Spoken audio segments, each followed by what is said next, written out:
ছোট্ট বাচ্চাদেরকে শিখাবেন যে বাবা, তুমি যদি কোনো কাজ করো কেউ দেখে না, দেখে কে? ছোট বাচ্চারা স্কুলে যে আরেকজনের কলম নিয়ে আসে ব্যাগে করে, আছে না? বই নিয়ে আসে, আরেকজনের টিফিন বক্স নিয়ে আসে। তাকে বুঝাবেন তুমি যেটা করেছো এটাকে চুরি বলে। কি বলে? চুরি বলে। কিয়ামতের দিন আল্লাহ কিন্তু এই চুরির জন্য তোমাকে ধরবে। একবার যদি ছোট্ট বাচ্চার কোমল হৃদয়ে এই ভয় ঢুকিয়ে দিতে পারেন, জীবনেও চুরি করবে। এগুলো শিখায় না, বড় হয়ে হয় বড় বড় চোর, ডাকাত। দেশের টাকা ডাকাতি করে, চুরি করে, আছে না নাই? মানুষের টাকা লুট করে, আছে না নাই? কারণ ছোটবেলা থেকে আসল শিক্ষাটা পায় নাই। কাঁচা না নোয়ালে বাস, পাকলে করে। ছোটবেলা থেকে ইসলাম শিখিয়ে দেন।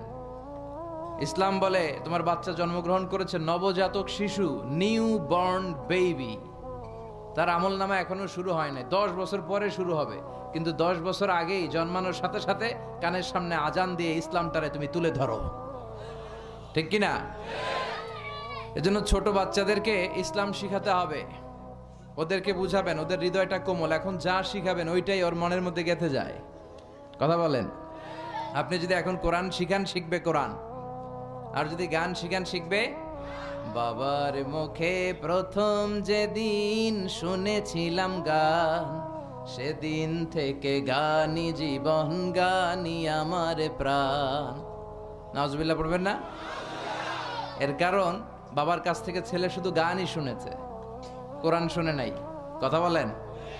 আর যদি কোরআন শুনতো, বলতো বাবার মুখে প্রথম যেদিন শুনেছি কোরআন, সেদিন থেকে কোরআনই জীবন, কোরআনই আমার প্রাণ। ঠিক কিনা?